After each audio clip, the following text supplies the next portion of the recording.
Zach, you're next. No, I'm good. Everybody knows me. Oh yeah, everybody knows Zach.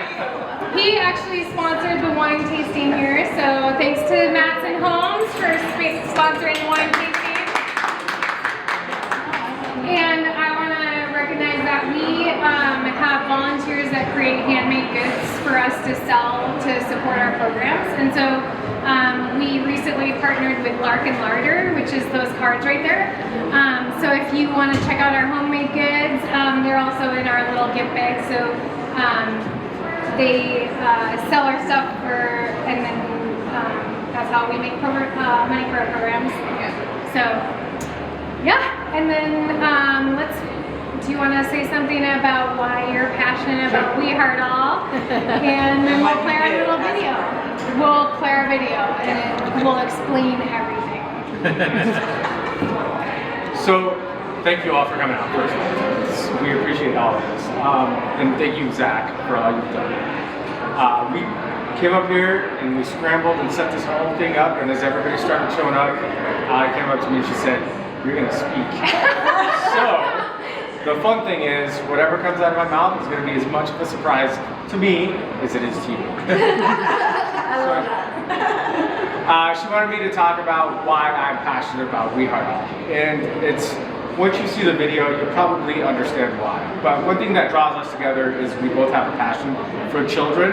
And Allie, in 2023, went over to Ethiopia to volunteer for an orphanage. And there's 18 children being taken care of there, and it's wonderful.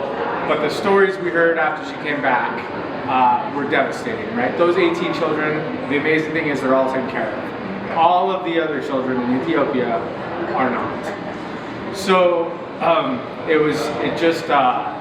hearing the horror stories about children being married off or sold or sent over to other countries to raise money for their families because their families just couldn't afford it. It was no question. We just had to start our own nonprofit. It was not even a question. So I said to Allie, I think it's just time to open your own up. So I heard somebody ask, why Africa? Well, Africa kind of chose us.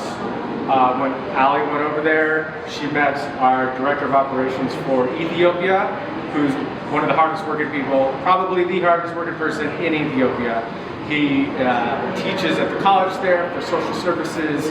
He volunteers with the women and children's community. He's an amazing all-around person, and he had a dream of supporting this community and making sure the children there don't get sold off, making sure that the girls there are able to go to school, and there was just no question in our mind. We said, this is what we're going to do.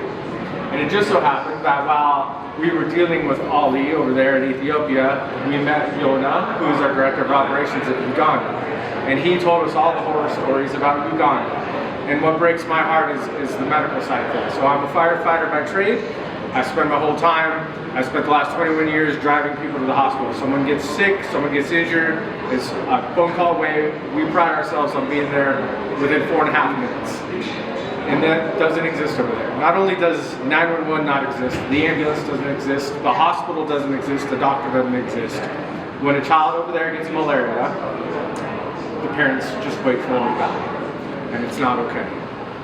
So we've made it our mission to make Uganda a part of We Heart All. And so that's what we're doing now. So you'll see in our video, we work tirelessly, we work really hard, we do all these events so that we can support the girls getting an education in Ethiopia, so that we can support the women and children in Uganda being able to get basic health care, so that one day they can take care of themselves and they can rise above and be better. So without further ado, I'll start with you. Yeah, thanks. Thank you.